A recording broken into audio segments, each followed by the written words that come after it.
नमस्कार साथियों, ऑब्जेक्टिव प्रश्न धारा ओपीडी पर सीआर देवासी आप सभी का स्वागत करता हूं।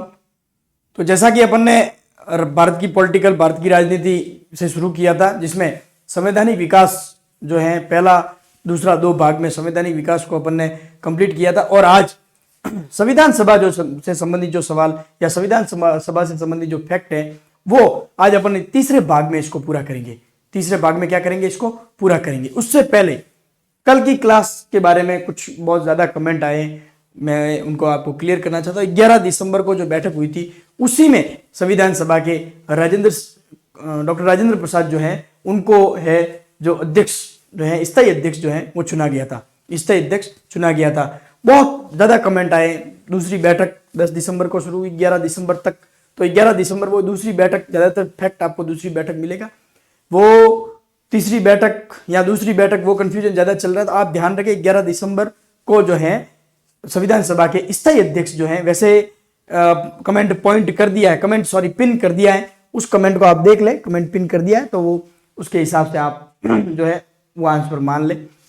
एक बार फ्लो में छोटी मोटी तो आप, मैं जल्दी से उसको या तो टीम कमेंट कर ले, पिन कर लेती है, या फिर मैं कोशिश करता हूँ कि वो जो पिन है कमेंट है जो पिन कर देते हैं। लगभग कोशिश करते हैं, गलत जानकारी आपको नहीं दी जाएगी और आप विश्वास रखें आपको गलत जानकारी नहीं देंगे। ठीक है, वो आपके कंफ्यूजन एक क्लियर। दूसरा, संविधान सभा के अपन ने जो है वो कहां से पढ़ा। पहले भाग में अपन ने संविधान सभा का गठन करवाया, संविधान सभा का गठन तक जो है वो पढ़ा कि कैबिनेट मिशन से कैसे, कैबिनेट मिशन 1946 के तहत संविधान सभा का गठन किया गया। संविधान सभा में कितने सदस्य थे, कितने सदस्य कहां से जीत कर आए, कितने सदस्य निर्वाचित थे, कितने सदस्य मनोनीत थे, कैसी संविधान सभा एक बहुदलीय जो है निकाय थी। इन सारे जो फैक्ट है उनके बारे में पढ़ा। दूसरा जो क्लास थी, दूसरा जो भाग था, उस भाग में अपन ने संविधान सभा की प्रथम बैठक से लगाकर, संविधान सभा की प्रथम बैठक से लगाकर संविधान सभा की जो समितियां हैं, महत्वपूर्ण जो समितियां हैं उनके बारे में अपन ने पढ़ा। कुछ कमेंट मैंने कमेंट देखे हैं, कुछ कमेंट आए हैं, और साथ ही साथ जो टीम ने देखे हैं प्रीमियर के समय, उसमें से भी कुछ कमेंट मुझे बताए गए हैं। उसमें एक बताया गया कि एक दो कमेंट ऐसे थे जिसमें ये कहा गया कि भाई इतना सारा मैटर है, कौन सा पढ़े, कौन सा याद करे। आप क्लासों को देखे, याद हो जाएगा, याद हो जाएगा। मैं मेरा प्रयास यही करता हूं कि क्लास में ही आपको याद दूं, क्लास में ही आपको याद करवा दूं, ताकि आपको बाद में उसको देखने की जरूरत नहीं पड़े। प्रयास यही कर रहा हूं कि भाई क्लास इसी तरह से डिजाइन की जाए कि भाई आपको जो है वो क्रम से याद हो जाए। तो आप वो चिंता नहीं करें, वो चिंता बिल्कुल नहीं करें। आपको मैटर एक्स्ट्रा लगता है तो आपकी जो काम की चीजें वो एक बार याद कर ले, आप वो चीजें देख ले। एक्स्ट्रा देख लिया तो एक्स्ट्रा पढ़ लिया है, एक्स्ट्रा चीजें अगर पता चल रही है तो वो कोई नुकसान वाली बात नहीं है, वो कोई लॉस वाली बात नहीं है। आप आराम से उन चीजों को एक बार देखें तो सही। कम से कम ऐसी चीजें तो आपको मिलेगी जो कि कहीं ना कहीं आपने पढ़ी हुई होगी, कहीं न कहीं आपके दिमाग में कभी न कभी तो आएगी चीज कि भाई ये चीज मैंने कहीं पढ़ी है। या कोई आप हायर लेवल का कोई पेपर देखोगे तो आपको लगेगा हाँ ये चीज जो है मैंने कहीं कहीं पढ़ी हुई है, कहीं कहीं ये चीज देखी हुई है। तो वो प्लस है, नुकसान नहीं है, लॉस नहीं है, लॉस नहीं है, प्लस ही है आपके। ठीक है, सेकंड ग्रेड फर्स्ट ग्रेड आप किसी की भी तैयारी कर रहे हो, संविधान के सवाल कोशिश करेंगे इससे बाहर नहीं जाए। तो आज अपन अंतिम संविधान सभा का जो अंतिम है, अंतिम नहीं, संविधान सभा का जो अंतिम है, नेक्स्ट क्लास रहेगी, उसमें अपन संविधान के स्रोत, संविधान की विशेषताएं, उद्देशिका, इनके बारे में अपन पढ़ेंगे पूरा। बार बार जो कमेंट है, एक सेकंड क्लास या थर्ड क्लास के में भी एक कमेंट आ रखा है कि ये बड़ा सा कमेंट लिखा है, ये टॉपिक करवाए जाएंगे, सब पूरा करवाया जाएगा, आप बेफिक्र रहे। मैंने उसमें लिखा भी है, उसके बावजूद भी आप लोगों के कमेंट लगातार आ रहे हैं कि भाई यहाँ से जवाब नहीं मिल रहा है। थोड़ा शांति रखे, आराम से सुने और क्लास आप पूरी देखें तो आपको पता चल जाएगा कि पूरी क्लास करवाई जाएगी। ठीक है, तो चलो बिना किसी देरी के आज अपन पार्ट थर्ड जो है वो पढ़ते हैं। थर्ड यानी पार्ट थर्ड के साथ ये जो भाग है, ये जो संविधान सभा से संबंधित जो तीनों क्लासें थी वो क्लियर कर दी गई। एक कमेंट ये भी था कि ये संविधान सभा के कितने भाग आएंगे। अरे भाई जितने बनेंगे उतने भाग, आपको फायदा है, नुकसान नहीं। पांचवी क्लास शुरू करते हैं अपने। चलिए, तो समितियों तक पढ़ लिया था। अब समितियों के बाद जो है संविधान सभा के लिए सत्यनारायण कमेटी जो गठित की गई थी, सत्यनारायण कमेटी जो गठित की गई थी, उस सत्यनारायण सिन्हा की जो कमेटी थी, प्रारूप समिति का गठन का प्रस्ताव दिया था उन्होंने। सत्यनारायण सिन्हा की जो कमेटी थी, उस कमेटी ने यह प्रस्ताव दिया कि एक प्रारूप समिति बनाई जानी चाहिए। ध्यान रखना, कमेटी का क्या नाम था? तो सत्यनारायण सिन्हा। सत्यनारायण सिन्हा की एक कमेटी थी। इस कमेटी ने यह सुझाव दिया था कि एक प्रारूप समिति बनाई जानी चाहिए। इंपॉर्टेंट, पहली ही लाइन इंपॉर्टेंट है कि संविधान निर्माण के लिए प्रारूप समिति का गठन कौन सी समिति की अनुशंसा पर किया गया? प्रारूप समिति का, संविधान निर्माण के लिए एक प्रारूप समिति बनाई जाए, इसका गठन कौन सी समिति की अनुशंसा पर किया गया? तो आपको ध्यान रखना है, सत्यनारायण सिन्हा की जो समिति थी, सत्यनारायण सिन्हा समिति की अनुशंसा पर जो है वो एक प्रारूप समिति का गठन किया गया। और प्रारूप समिति का गठन कब किया गया? तो 29 अगस्त 1947 को, 29 अगस्त 1947 को जो है वो प्रारूप समिति का गठन किया गया। किसका गठन किया गया? प्रारूप समिति का गठन किया गया। अब जिसमें इस प्रारूप समिति में अध्यक्ष सहित 7 सदस्य थे। कितने सदस्य थे? 7। 1 + 6, 1 + 6, 6 तो थे सदस्य और 1 अध्यक्ष थे। 6 तो थे सदस्य और 1 अध्यक्ष थे। इसको ड्राफ्ट समिति, पांडुलेखन समिति या मसौदा समिति भी कहा जाता है। मोस्ट इंपोर्टेंट तीनों चीजें, ड्राफ्ट कमेटी कहो, पांडुलेखन समिति कहो या फिर मसौदा समिति कहो, ये तीनों चीजें जो है प्रारूप समिति के बारे में। प्रारूप समिति को और क्या क्या नाम से जाना जाता था? तो ड्राफ्ट कमेटी को हिंदी में कहेंगे पांडुलेखन समिति, और एक नाम अन्य और आपको याद रखना है, मसौदा समिति। कौन सी समिति? मसौदा समिति। ठीक है, अब इनसे संबंधित इनमें कौन कौन सदस्य थे, कौन कौन अध्यक्ष थे, तो इनके बारे में पढ़ते हैं। तो इसका एक शॉर्ट ट्रिक आपको ये ध्यान रखना है, भीगो कृष्ण कन्हैया, भीगो कृष्ण कन्हैया सादुल्ला, भीगो कृष्ण कन्हैया सादुल्ला। क्यों भीगो? क्योंकि भीगो कृष्ण कन्हैया सादुल्ला, क्योंकि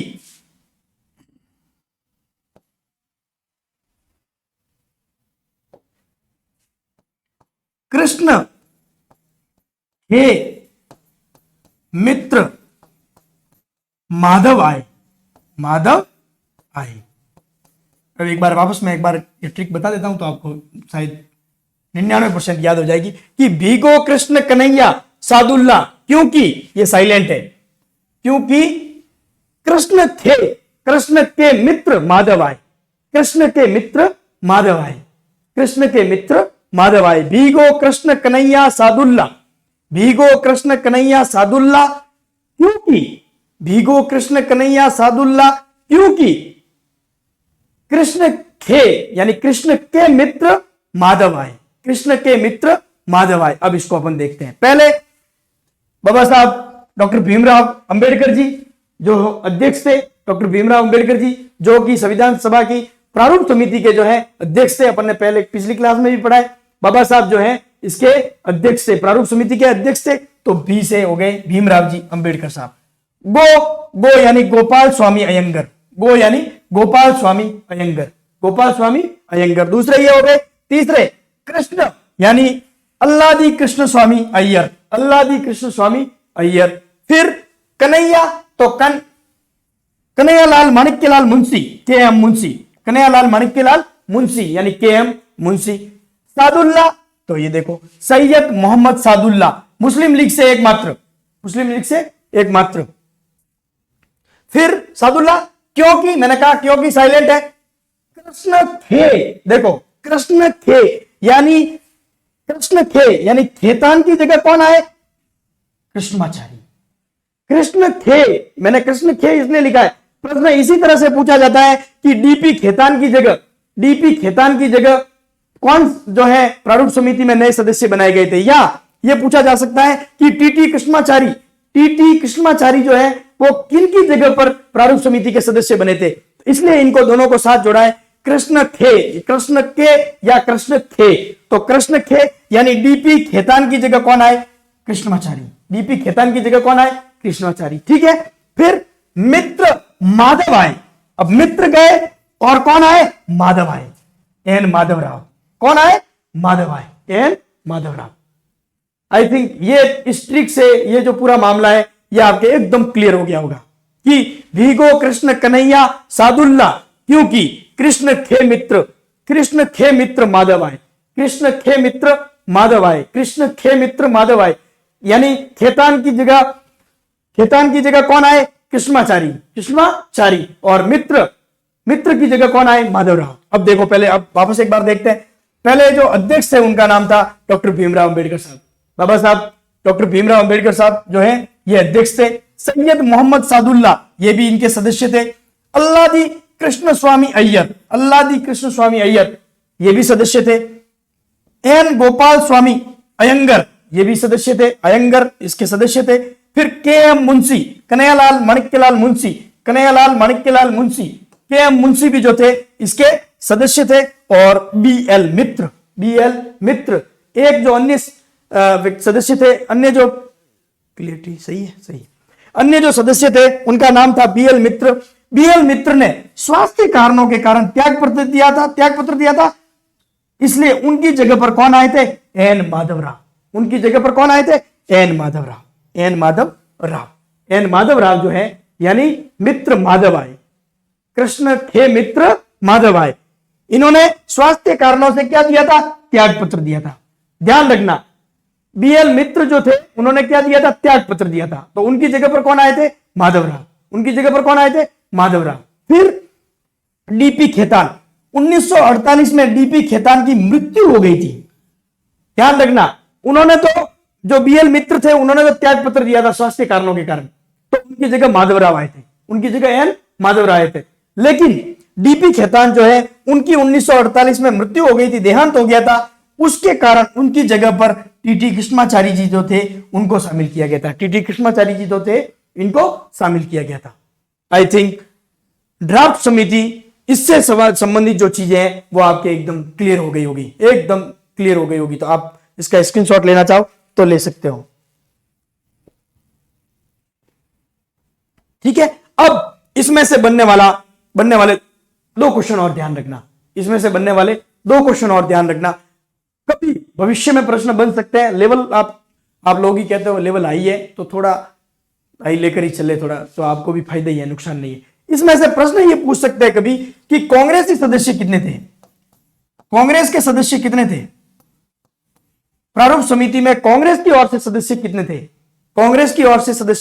थे? तो प्रारंभ में तो मात्र एक थे, वो थे के एम मुंशी।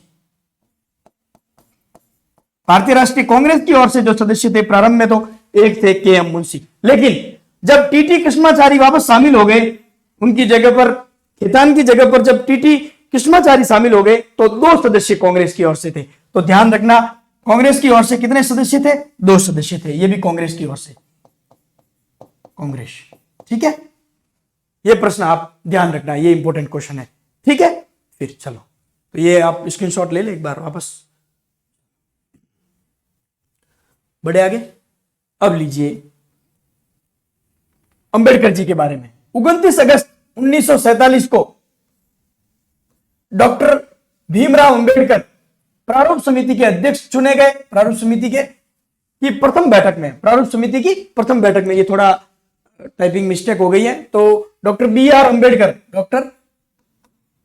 अंबेडकर जो है प्रारूप समिति के क्या चुने गए? अध्यक्ष चुने गए। जिस दिन प्रारूप समिति की प्रथम बैठक हुई, उस प्रथम बैठक में ही डॉक्टर भीमराव अंबेडकर जी को जो है संविधान सभा की प्रारूप समिति का क्या चुना गया? अध्यक्ष चुना गया। अब इनके बारे में कुछ देखते हैं।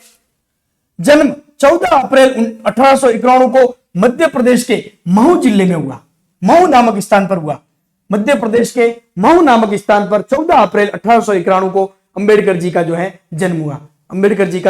जन्म हुआ। इसीलिए 14 अप्रैल का जो दिन है उसे समरसता दिवस के रूप में मनाया जाता है। कौन से दिवस के रूप में मनाया जाता है? समरसता दिवस के रूप में मनाया जाता है।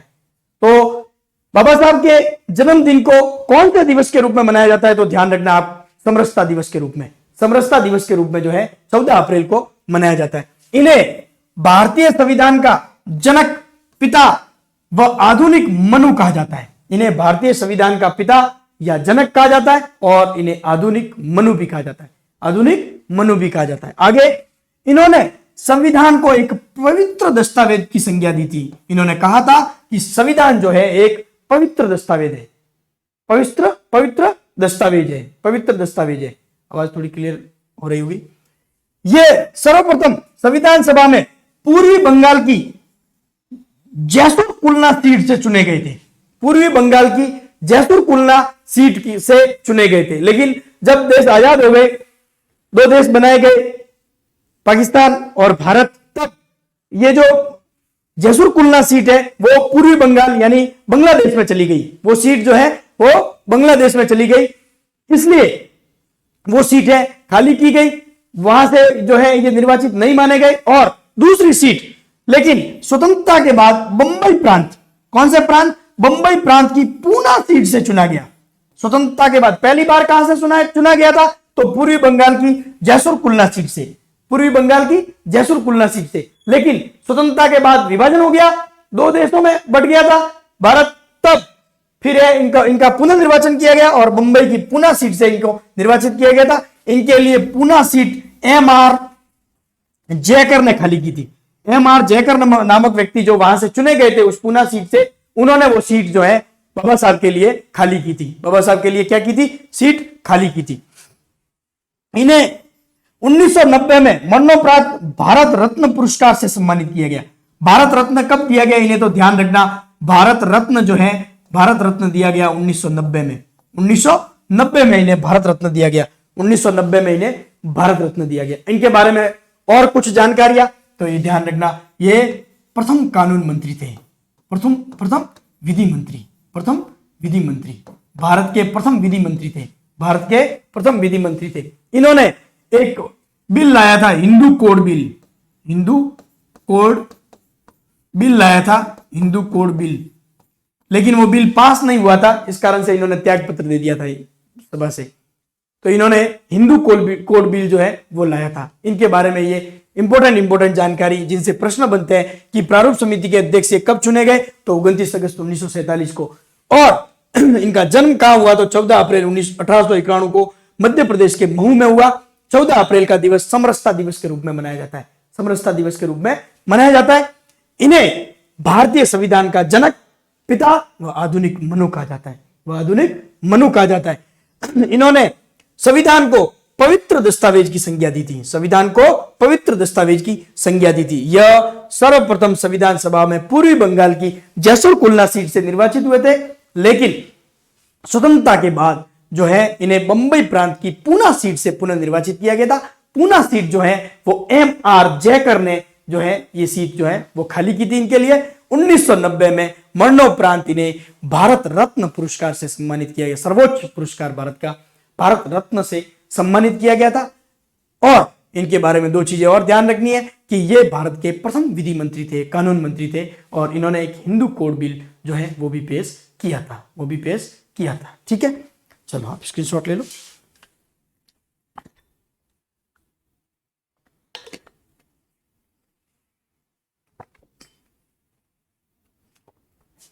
आगे बढ़े, स्क्रीनशॉट ले लो आप। अब एक बार एक चीज और यहां ध्यान रखना, एक व्यक्ति हुए हैं जिनका नाम है नजीरुद्दीन अहमद, नजीरुद्दीन अहमद। इन नजीरुद्दीन अहमद ने जब संविधान सभा जो प्रारूप समिति है उनको जब टाइम ज्यादा लग रहा था, जब प्रारूप समिति को संविधान बनाने में टाइम ज्यादा लग रहा था, समय की ज्यादा खपत हो रही थी, समय ज्यादा लग रहा था, तब इन्होंने एक स्टेटमेंट दिया था। मोस्ट इंपोर्टेंट है, वो सवाल पूछा हुआ ये सवाल है, इसलिए यहां याद आ गया, तो आप वो नोट कर ले। इन्होंने प्रारूप समिति को, इसी प्रारूप समिति को अपवहन समिति कहा था।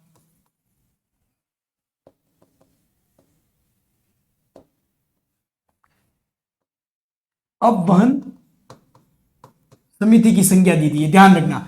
प्रारूप समिति को अपवहन समिति की संज्ञा किसने दी थी? तो ध्यान रखना, नजीरुद्दीन अहमद ने।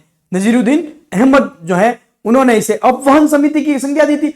अब प्रश्न कभी पूछा जा सकता है कि इसे अपवहन समिति की ही संज्ञा क्यों दी गई, या अपवहन समिति की संज्ञा इन्होंने क्यों दी? तो संविधान निर्माण में जो समय ज्यादा लग रहा था, प्रारूप समिति के द्वारा समय ज्यादा लिया जा रहा था, उसके कारण जो है इसे अपवहन समिति का दर्जा, अपवहन समिति की सॉरी उपाधि जो है वो इन्होंने दी थी, या जो संज्ञा है वो दी थी। क्लियर? चलो वापस एक बार आगे चलो। अब है संविधान के 3 वाचन। संविधान का टोटल कितनी बार वाचन किया गया? अपन जो बेसिक जानकारी रखते हैं पॉलिटिकल की, उनको शायद ये जानकारी होगी कि संविधान का 3 बार वाचन किया गया।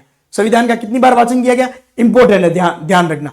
पहली बार तो फर्स्ट बार जब प्रारूप समिति ने पेश किया, 4 नवंबर को जब प्रारूप समिति ने बनाकर रखा कि भाई ये संविधान का जो प्रारूप है वो तैयार है, तो पहला वाचन तो उसी दिन किया गया, प्रथम वाचन तो उसी दिन किया गया। और संविधान का जो प्रथम वाचन है डॉक्टर राधाकृष्णन जी ने किया था। प्रथम वाचन जो है डॉक्टर राधाकृष्णन जी ने किया था, इसीलिए इन्हें संविधान का प्रथम वक्ता कहा जाता है। संविधान का क्या कहा जाता है? प्रथम वक्ता। अब यहां से एक प्रश्न आपको और याद आना चाहिए कि संविधान सभा की प्रथम बैठक में प्रथम वक्ता कौन थे? संविधान सभा की प्रथम बैठक में प्रथम वक्ता कौन थे? 2 सेकंड 5 सेकंड का टाइम दे रहा हूं, आप कमेंट में लिखें प्रीमियर के दौरान। संविधान सभा की प्रथम बैठक में प्रथम वक्ता कौन थे? 9 दिसंबर वाली बैठक में जेबी कृपलानी जी, जिन्होंने सचिदानंद जी के अस्थायी अध्यक्ष बनाने का प्रस्ताव लाया था। ये ध्यान रखना। अगर आपको प्रश्न इस तरह से पूछा जाए कि संविधान का प्रथम वाचन किसने किया था या संविधान का प्रथम वक्ता कौन कहलाता है, तो ध्यान रखना जो है राधाकृष्णन जी, डॉक्टर राधाकृष्णन जी। चलो इसको पढ़ते हैं अपन। प्रारूप समिति के ने संविधान का अंतिम प्रारूप 4 नवंबर 1948 को कब पेश किया था? यह भी प्रश्न इंपॉर्टेंट है कि संविधान का प्रारूप है वो पहली बार, अंतिम प्रारूप पहली बार कब पेश किया गया था? तो ध्यान रखना 4 नवंबर 1948 को प्रस्तुत किया था, तथा प्रथम वाचन 4 नवंबर 1948 से 9 नवंबर 1948, यानी सबसे कम समय तक। सारे प्रश्न एक साथ शामिल कर दिए, पहले वाचन से संबंधित। सबसे कम समय लगा इसको वाचन करने में। संविधान का प्रथम वाचन डॉक्टर राधाकृष्णन द्वारा किया गया, अतः इन्हें संविधान का प्रथम वक्ता कहा जाता है। इन्हें संविधान का प्रथम वक्ता कहा जाता है। अब वापस एक बार सुन लो, वापस सुन लो। प्रारूप समिति ने अंतिम जो प्रारूप है, संविधान का जो अंतिम प्रारूप है, वो 4 नवंबर 1948 को 4 नवंबर 1948 को जो है वो पेश किया था, संविधान सभा के समक्ष प्रस्तुत किया था। और उसी दिन 4 नवंबर 1948 से लगाकर 9 नवंबर 1948 तक पहला वाचन किया गया था। संविधान का पहला वाचन जो है वही जिस दिन इन्होंने संविधान का अंतिम प्रारूप रखा, 4 नवंबर से 9 नवंबर, 4 नवंबर से 9 नवंबर तक जो है पहला वाचन किया गया था। और ये तीनों जो वाचन हुए उसमें सबसे कम समय लगा था वाचन में। सबसे कम समय जो वाचन में लगा था वो पहले वाचन में लगा था। सबसे कम समय कौन से वाचन में लगा था? तो ध्यान रखना, पहले वाचन में। संविधान के प्रारूप के वाचन में सबसे कम समय कौन से वाचन में लगा था? तो ध्यान रखना, पहले वाचन में। ठीक है, पहला वाचन किसने किया था? संविधान के प्रारूप का प्रथम वाचन या संविधान के प्रारूप का प्रथम वक्ता किसे कहा जाता है? तो डॉक्टर राधाकृष्णन जी को। डॉक्टर राधाकृष्णन जी को जो है वो संविधान का प्रथम वक्ता कहा जाता है। संविधान का प्रथम वक्ता कहा जाता है। आई थिंक अब कोई आपके इससे पहले वाचन से कोई समस्या नहीं आएगी। पहले वाचन से कोई समस्या नहीं आएगी। चलो आगे बढ़ते हैं। अब है द्वितीय वाचन। द्वितीय वाचन जो है 15 नवंबर 1948 से 17 अक्टूबर 1949 तक। 15 नवंबर 1948 से लगाकर 15 नवंबर 1948 से लगाकर 17 अक्टूबर 1949 तक। बहुत लंबा, तो ये ध्यान रखना सबसे लंबे समय तक चलने वाला वाचन था। दोनों में क्लियर। फर्स्ट जो है वो सबसे छोटे समय, सबसे छोटा वाचन या सबसे कम समय तक वाचन चलने वाला वाचन, और दूसरा जो वाचन है वो सबसे लंबा वाचन, सबसे लंबा वाचन। क्लियर? देखो, द्वितीय वाचन 15 अक्टूबर 1948 से लगाकर 17 अक्टूबर 1949 तक, 17 अक्टूबर 1949 तक सबसे लंबे समय तक चलने वाला वाचन था। सबसे लंबे समय तक चलने वाला वाचन था। आई थिंक यहां से आपके एकदम क्लियर हो गया होगा। अब आगे आता है तीसरा वाचन। टोटल कितने वाचन हुए थे? 3 वाचन हुए थे। तो तीसरा वाचन 14 नवंबर 1949, 14 नवंबर 1949 से 26 नवंबर 1949 तक, 26 नवंबर 1949 तक, 26 नवंबर 1949 तक। और इस 26 नवंबर 1949 के दिन doctor B R Ambedkar, doctor Bhimrao ji Ambedkar ने संविधान सभा के समक्ष the constitution as settled by the assembly be passed प्रस्ताव रखा जो 26 नवंबर 1949 को पारित कर दिया गया, जो 26 नवंबर 1949 को पारित कर दिया गया। यानी प्रारूप को पारित करने के लिए संविधान सभा के समक्ष प्रस्ताव किसने रखा था? तो यह भी क्वेश्चन ध्यान रखना, डॉक्टर भीमराव जी अंबेडकर। डॉक्टर भीमराव जी अंबेडकर ने जो है संविधान को पास करने का, प्रारूप को पास करने का जो है प्रस्ताव रखा था, और पास भी उसी दिन 26 नवंबर 1949 के दिन जो है वो पास भी कर दिया गया था, पारित भी कर दिया गया था। ध्यान रखना क्या था, ये ध्यान रखना, the constitution as settled by the assembly be passed. इसका प्रस्ताव किसने रखा था? तो डॉक्टर भीमराव जी अंबेडकर ने, डॉक्टर भीमराव जी अंबेडकर ने। आप स्क्रीनशॉट लेना चाहे स्क्रीनशॉट ले लें इस पेज का।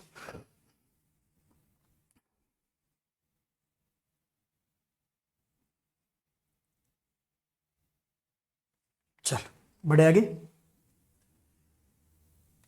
नेक्स्ट, अब संविधान में कुल कितने अधिवेशन हुए, संविधान से संबंधित अब कुछ इंपॉर्टेंट फैक्ट जो क्वेश्चन के रूप में आते हैं उनको अपन देखते हैं। एज इट इज ही आपको याद करने, इसी तरह से ये जो फैक्ट है, ये जो पॉइंट है वो पूछे जाते हैं तो उनको एज इट इज जो है वो शामिल करने का प्रयास किया है। संविधान सभा की कुल 11 अधिवेशन हुए। संविधान सभा के कुल कितने अधिवेशन हुए थे?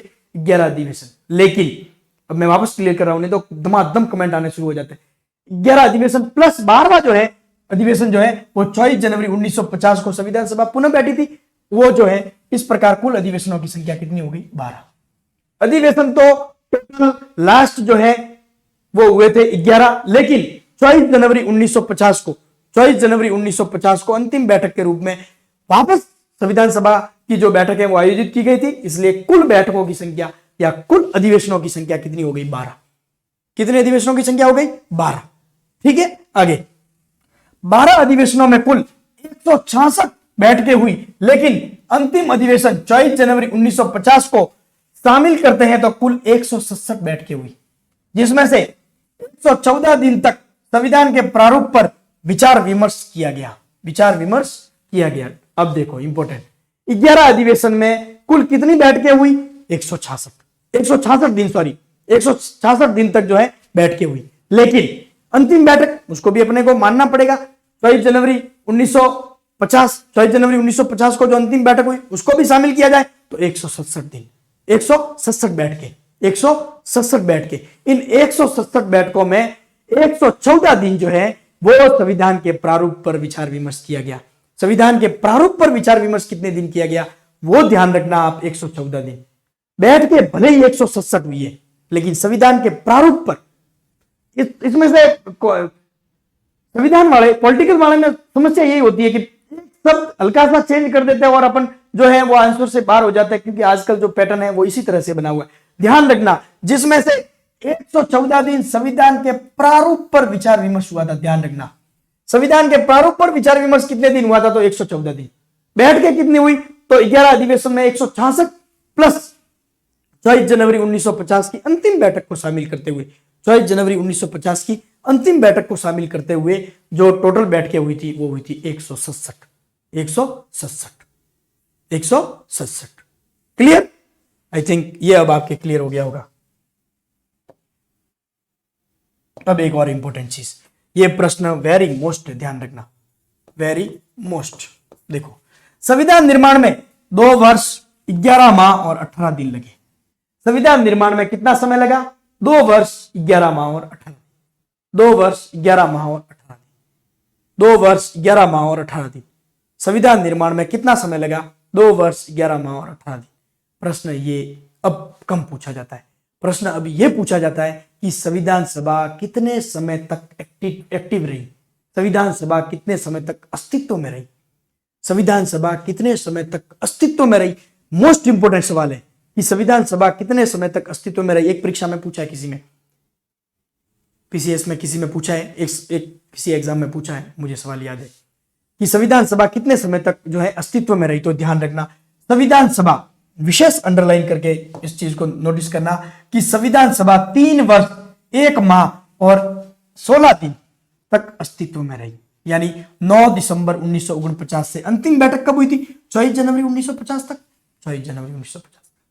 प्रश्नों के पैटर्न के अकॉर्डिंग अपना मैटर होना चाहिए। प्रश्नों का पैटर्न क्या है उसके अकॉर्डिंग जो है अपनी जो तैयारी है, अपना जो मैटर है वो होना चाहिए। जैसे कि अपनी जो वन लाइनर्स बुक्स है वो आपको एकदम प्रश्नों का जो पैटर्न है, किस तरह से प्रश्न बनेगा उसके अकॉर्डिंग ही प्रोवाइड करवाई जाती है। वन लाइनर बुक में आपको बिल्कुल अदर चीजें नहीं मिलेगी। जैसे प्रश्न का पैटर्न है, परीक्षा की जो अप्रोच है, उस अप्रोच के अनुसार जो है उन वन लाइनर जो आपको किताबें प्रोवाइड करवाई जाती है उनमें जैसे मैटर मिलेगा, वही पैटर्न जो है अपन इन क्लासों में जो है देखने का प्रयास करते हैं, उनमें इन क्लासों में जो है शामिल करने का प्रयास करते हैं। तो ध्यान रखना, अगर आपको यह पूछे कि संविधान निर्माण में कितना समय लगा तो 2 वर्ष 11 माह 18 दिन। 2 वर्ष 11 माह 18 दिन। संविधान निर्माण में कितना समय लगा? 2 वर्ष 11 माह 18 दिन। अगर प्रश्न थोड़ा सा चेंज कर ले, प्रश्न को आराम से ढंग से पढ़े, प्रश्न को थोड़ा सा चेंज करे कि भारत की संविधान सभा कितने समय तक अस्तित्व में रही, कितने समय तक अस्तित्व में रही, पहला ऑप्शन यही होगा 2 वर्ष 11 माह 18 दिन। फर्स्ट ए ऑप्शन यही होगा 2 वर्ष 11 माह और 18 दिन। लेकिन आपको प्रश्न को ढंग से और आराम से देख के फिर उसको सॉल्व करना है। तो अस्तित्व में कितने दिन रही? तो 3 वर्ष 1 माह और 16 दिन। 3 वर्ष 1 माह और 16 दिन। कितने समय तक अस्तित्व में रही?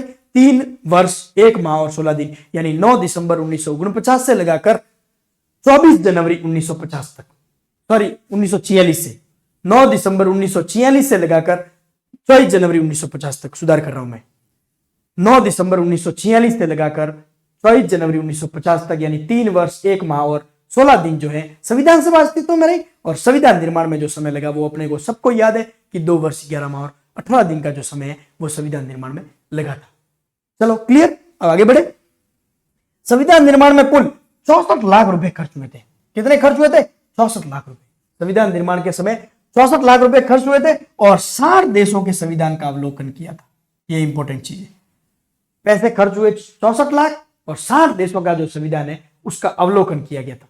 60 देशों के संविधान का क्या किया गया था? अवलोकन किया गया था। अब आगे 24 जनवरी 1950 को संविधान सभा की अंतिम बैठक हुई, यानी वो 12वीं बैठक, 12 नंबर की बैठक, 12 नंबर का अधिवेशन, 12 नंबर का अधिवेशन। संविधान सभा की अंतिम बैठक कब हुई? तो 24 जनवरी 1950 को, जिसमें कुल 284 सदस्यों ने हस्ताक्षर किए संविधान पर। संविधान पर टोटल कितने सदस्यों ने हस्ताक्षर किया? 284 सदस्यों ने, जिनमें से अपन पहले ही पढ़ चुके हैं कि 8 महिलाओं ने हस्ताक्षर किए थे। पहली बैठक में 10 महिलाओं ने भाग लिया था, टोटल महिलाएं 15 थी। टोटल महिलाएं 15 थी, 10 महिलाओं ने पहली बैठक में भाग लिया था और 8 महिलाएं जो थी उन्होंने हस्ताक्षर किए थे। अंतिम बैठक में भाग लेकर इन्होंने क्या किया था? हस्ताक्षर किए थे। क्लियर? चलो आगे। 24 जनवरी 1950 को हुई अंतिम बैठक में राष्ट्रगान, राष्ट्रगीत को अपनाया गया था। राष्ट्रगान और राष्ट्रगीत जो है वो अंतिम बैठक जो हुई थी 24 जनवरी 1950, उस दिन राष्ट्रगान और राष्ट्रगीत जो है उनको अपनाया गया था। फिर आगे राष्ट्रपति का निर्वाचन संविधान सभा के सदस्यों द्वारा किया गया।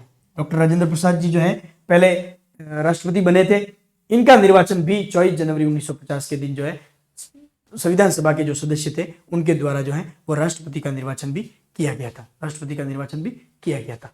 अब देख लो, यहाँ पे भी मोस्ट लिख देता हूं, ठीक है। इस स्लाइड में से देखो संविधान सभा के कुल कितने अधिवेशन हुए? तो 11 अधिवेशन हुए, लेकिन 24 जनवरी 1950 को एक दिन के लिए एक अधिवेशन बुलाया गया था जिसमें संविधान पर हस्ताक्षर किए गए थे। तो इस प्रकार कुल अधिवेशनों की संख्या कितनी हो गई? 12। अधिवेशनों की संख्या कितनी हो गई? 12। 11 अधिवेशन में टोटल 166 बैठकें हुई थी, लेकिन वही 24 जनवरी 1950 को एक दिन के लिए बैठक वापस बुलाई गई थी, तो उसको जोड़कर टोटल बैठकों की संख्या कितनी हो गई? 167। इन 167 बैठकों में, दिन नहीं कह रहा हूं, 167 बैठकों में 114 दिन तक जो है वो संविधान के प्रारूप पर चर्चा की गई। 114 दिन जो है संविधान के प्रारूप पर चर्चा की गई। आगे संविधान निर्माण में समय कितना लगा? तो 2 वर्ष 11 माह और 18 दिन। 2 वर्ष 11 माह और 18 दिन संविधान निर्माण में समय लगा। अब प्रश्न घुमा के पूछा जाता है कि भारत की संविधान सभा जो है कितने समय तक एक्टिव रही या कितने समय तक अस्तित्व में रही? तो भारत की संविधान सभा जो है 3 वर्ष 1 माह और 16 दिन तक जो है वो अस्तित्व में रही। 3 वर्ष 1 माह और 16 दिन तक अस्तित्व रही, यानी 9 दिसंबर 1946 से लगाकर 24 जनवरी 1950 तक, 24 जनवरी 1950 तक। संविधान निर्माण में कुल खर्चा कितना हुआ? तो 64 लाख रुपए। संविधान निर्माण में टोटल खर्चा कितना हुआ? तो 64 लाख रुपए जो है वो संविधान निर्माण में टोटल खर्चा हुआ था। संविधान निर्माण में टोटल जो खर्चा है वो कितना हुआ था, 64 लाख रुपए। और संविधान निर्माण के लिए 60 देशों के जो संविधान का जो है वो अवलोकन किया गया था, अध्ययन जो है वो किया गया था। 24 जनवरी 1950 के दिन संविधान सभा की अंतिम बैठक हुई। उस बैठक में टोटल 284 सदस्यों ने भाग लिया था, 284। उसमें से 8 महिलाएं थी। कितनी महिलाएं थी? 8 महिलाएं थी। इसी दिन 24 जनवरी 1950 के दिन ही राष्ट्रगान और राष्ट्रगीत को जो है अपनाया गया तथा राष्ट्रपति का जो है वो निर्वाचन संविधान सभा के सदस्यों द्वारा किया गया। संविधान सभा के सदस्यों द्वारा किया गया। चलो स्क्रीनशॉट लेना चाहे ले लें।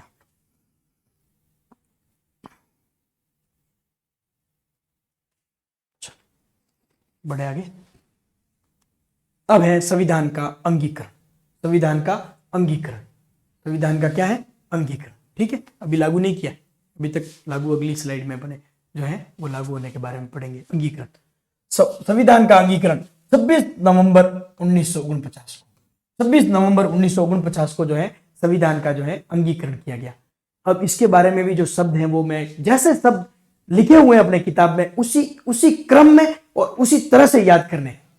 पॉलिटिकल की यही विशेषता है, उसी क्रम में याद होने चाहिए और उसी तरह से याद होने चाहिए, वो जो है वही याद होने चाहिए। देखो आगे पढ़ते हैं अपन। 26 नवंबर 1949 को संविधान को अंगीकृत किया गया। संविधान को क्या किया गया? अंगीकृत किया गया। संविधान को क्या किया गया? अंगीकृत किया गया।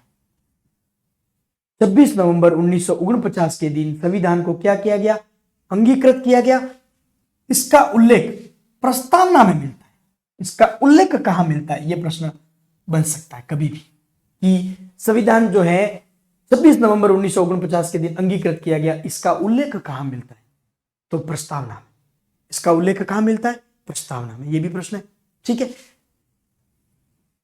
26 नवंबर 1949 मिति माघ शुक्ल सप्तमी विक्रम संवत 2006 को अंगीकृत, अधिनियमित और आत्मर्पित। ये तीनों पॉइंट आपको एज इट इज याद रखने, इसी क्रम में याद रखने और इसी तरह से याद करने। अपनी तरफ से कोई नहीं जोड़ना है, ना कोई घटाना है कि 26 नवंबर 1949 मिति मार्गशीर्ष महीना था। मिति मार्गशीर्ष शुक्ल पक्ष की सप्तमी विक्रम संवत 2006 को अंगीकृत, अधिनियमित और आत्मर्पित। क्रम भी ये रहना चाहिए, ऐसा नहीं कि आप कर दो आत्मर्पित अंगीकृत अधिनियमित या अंगीकृत आत्मर्पित अधिनियमित। नहीं, क्रम भी यही रहना चाहिए कि अंगीकृत, अधिनियमित और आत्मर्पित।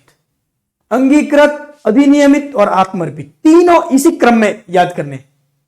इसी क्रम में याद करने। ऑप्शन में पूछा जा सकता है कि 26 नवंबर 1949 को 26 नवंबर 1949 मिति शुक्ल सप्तमी विक्रम संवत 2006 के दिन भारत का संविधान खाली जगह किया गया। फिर ए ऑप्शन में अधिनियमित, आत्मर्पित, अंगीकृत, फिर अंगीकृत, आत्मर्पित, अधिनियमित। इस तरह से घुमा के पूछ सकते हैं, तो ध्यान रखना प्रश्न कुछ भी बन सकता है जिस हिसाब का पॉलिटिकल का लेवल चल रहा है। तो इसको इसी क्रम में ध्यान रखना। अंगीकृत, अधिनियमित और आत्मर्पित। आत्मर्पित सबसे लास्ट है। अंगीकृत, अधिनियमित और आत्मर्पित। क्लियर? चलो, इसी दिन 26 नवंबर 1949 को संविधान के 16 अनुच्छेद प्रभावी हो गए। कितने अनुच्छेद प्रभावी हो गए?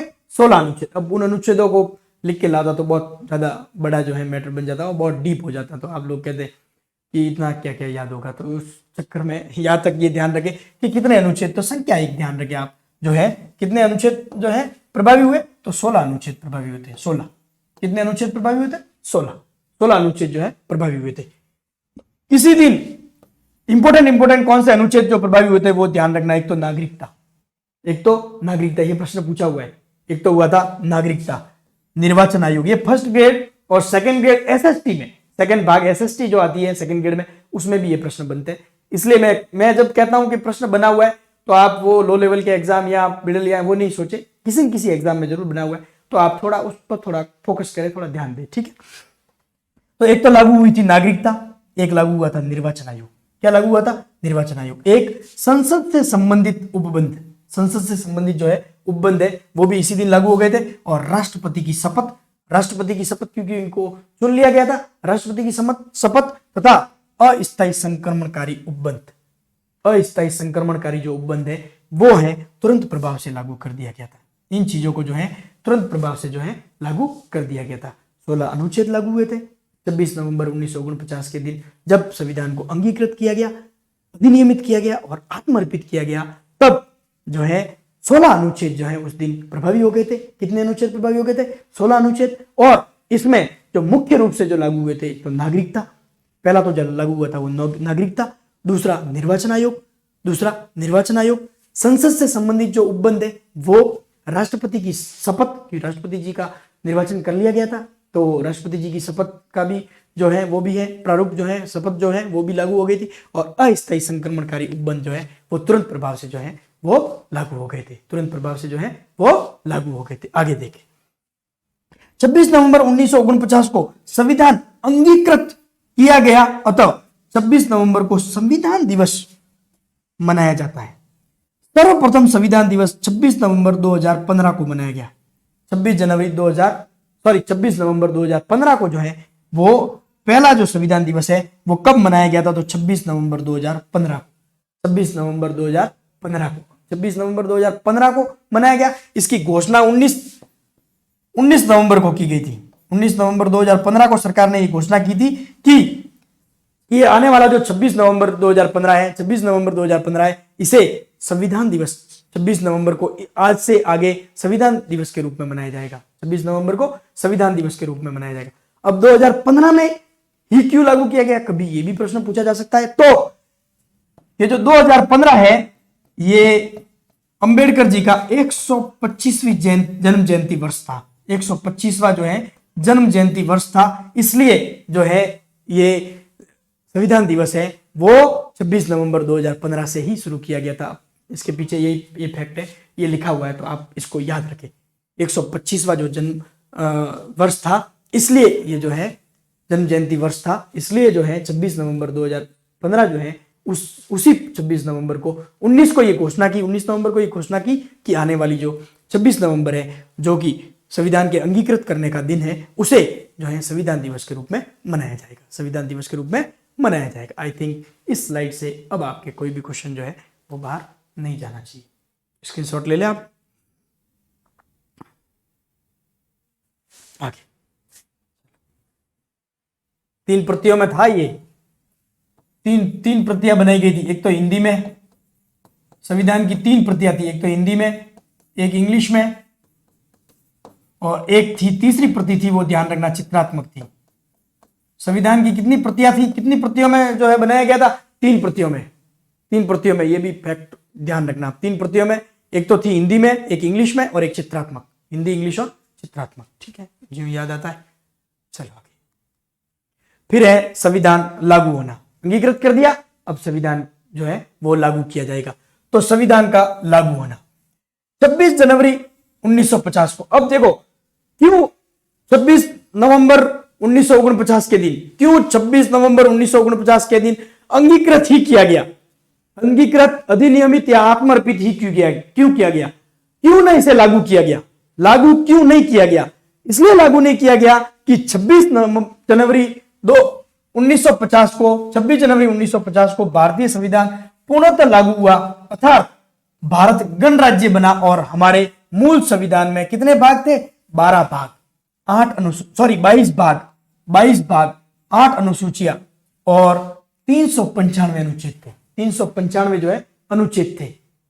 26 जनवरी 1950 को भारत का संविधान लागू हुआ, 26 जनवरी 1950 को भारत का संविधान लागू हुआ तथा इस तरह भारत जो है एक गणराज्य राष्ट्र बना।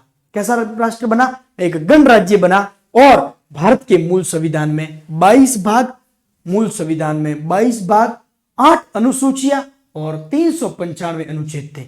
मूल में 22 भाग, 8 अनुसूचियां और 395 अनुच्छेद थे। इसी के आधार पर आइवर जेनिंग, मैंने पहली क्लास में आपको बताया था कि आइवर जेनिंग ने यह कहा था कि भारत का संविधान जो है वो सबसे बड़ा लिखित संविधान है और अमेरिका का जो संविधान है सबसे प्राचीन संविधान है, तो अमेरिका का जो संविधान है वो सबसे छोटा लिखित संविधान, लगभग 7 के आसपास अनुच्छेद है उसमें। ठीक है, तो अपने इसको देखते हैं। तो 22 भाग, 8 अनुसूचियां और 395 जो है अनुच्छेद थे। वर्तमान में गणना के अनुसार इसमें कितने भाग हो गए? 25 भाग, 12 अनुसूचियां और 468 अनुच्छेद है। आज वर्तमान में जो है स्थिति लगातार जो है अपडेट होता रहता है। तो वर्तमान में जो है जब लागू हुआ तब 22/8/395, 22 भाग, 8 अनुसूचियां और 395 जो है अनुच्छेद थे। 395 अनुच्छेद थे।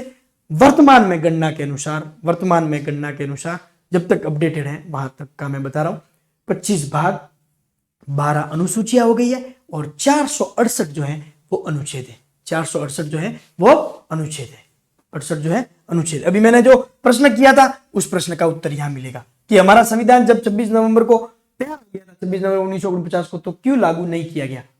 तो पूर्णतः लागू क्यों नहीं किया गया? केवल 16 अनुच्छेद ही क्यों लागू किए गए? 16 अनुच्छेद ही क्यों लागू किए गए? तो उसके पीछे ये फैक्ट है जो याद रखना आपको कि हमारा संविधान बनकर जब 26 नवंबर 1949 को ही तैयार हो गया था, लेकिन पूर्णतः लागू ये 26 जनवरी 1950 को हुआ। इसका मुख्य कारण जो था ये था कि भाई 26 नवंबर 1949 को तैयार था, लागू किया गया 26 जनवरी 1950 को। क्यों? क्योंकि उसके पीछे यह कारण था कि जो लाहौर अधिवेशन हुआ था दिसंबर 1929 में, लाहौर अधिवेशन जो दिसंबर 1929 में हुआ था, उसके अध्यक्ष जवाहरलाल नेहरू जी थे। उनमें यह घोषणा की गई थी, कहा गया था कि 26 जनवरी 1939, ये थोड़ा डेट कंफर्म कर लूंगा, 26 जनवरी 1939 को पूर्ण स्वराज दिवस के रूप में मनाया जाएगा। 1930 होगा, ये मैं आप क्लियर कर दूंगा आपके। 26 जनवरी 1930 जो है को पूर्ण स्वराज दिवस के रूप में मनाया जाएगा, पूर्ण स्वराज दिवस के रूप में मनाया जाएगा। तो इसे 26 जनवरी की महत्ता को ध्यान में रखते हुए संविधान जो है 26 जनवरी 1950 को जो है लागू किया गया। 26 जनवरी 1950 को जो है वो लागू किया गया। 26 जनवरी 1950 को क्या कर दिया गया? लागू किया गया। क्योंकि दिसंबर 1929 में पंडित जवाहरलाल नेहरू जी की अध्यक्षता में जो लाहौर अधिवेशन हुआ था उसमें ये घोषणा की गई थी कि आने वाली 26 जनवरी 1930 को जो है पूर्ण स्वराज दिवस के रूप में मनाया जाएगा। अतः इस 26 जनवरी को याद रखने के लिए, इस 26 जनवरी की महत्ता को याद रखने के लिए, इस 26 जनवरी के महत्व को ध्यान रखते हुए 26 जनवरी 1950 के दिन, जब 26 नवंबर 1949 को संविधान तैयार हो गया था, उस दिन अंगीकृत, अधिनियमित या आत्मर्पित कर दिया गया था। लेकिन उसके बावजूद 26 जनवरी 1950 को जो है इस तारीख को याद रखने के लिए जो है संविधान लागू किया गया। संविधान जो है वो लागू किया गया। आप लोग स्क्रीनशॉट ले, 1930 ही है ये, ठीक है, स्क्रीनशॉट ले ले। क्लियर? चलो बढ़े आगे। अब है जब संविधान लागू हो गया तो उस समय तक अंगीकृत हो गया, उसके बाद और संविधान सभा के जब देश आजाद हो गया 15 अगस्त 1947 के दिन जब भारत आजाद हो गया, तो आजादी के बाद, आजादी से पहले और आजादी के बाद संविधान सभा किस तरह से कार्य कर रही थी, किस तरह से संविधान सभा के क्या कार्य थे, तो उसके बारे में अपन यह जो पढ़ते हैं। तो संविधान सभा के कार्य, ये भी फैक्ट जो है वो प्रश्न बनते हैं। पहला, एक तो काम किया इन्होंने संविधान निर्माण का, दूसरा विधानमंडल के रूप में शासन व्यवस्था संचालित की थी।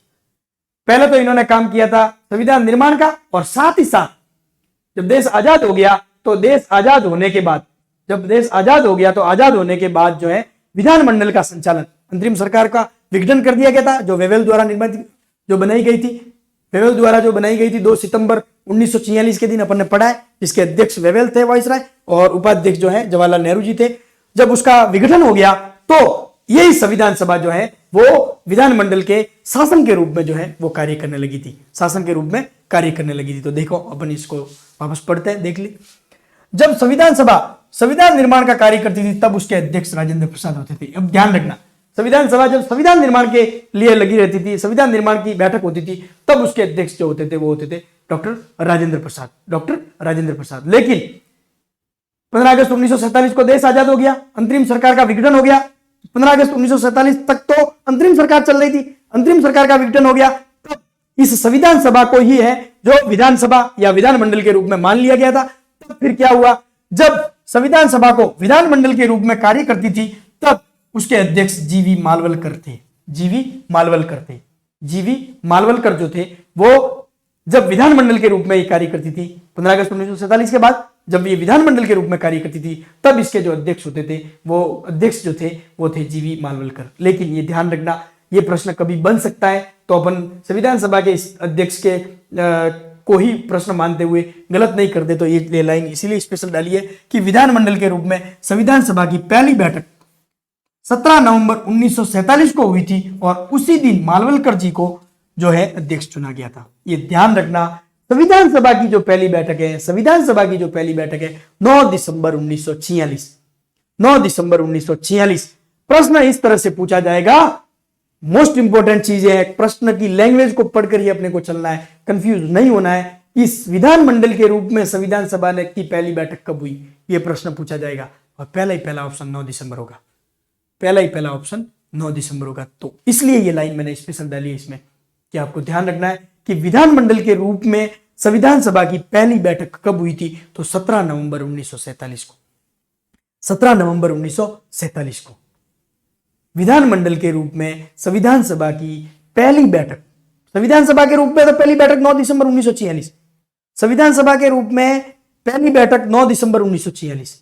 लेकिन प्रश्न यहां चेंज कर दिया गया, प्रश्न यहां चेंज कर दिया गया कि विधानमंडल के रूप में, शब्द एक छोटा सा डाल दिया, विधानमंडल के रूप में संविधान सभा की पहली बैठक कब हुई, तो 17 नवंबर 1947, 17 नवंबर 1947। इसी दिन जीवी मालवलकर जी जो प्रथम लोकसभा अध्यक्ष थे, उनका जो है वो निर्वाचन कर दिया गया, यानी इन्हें अध्यक्ष चुना गया।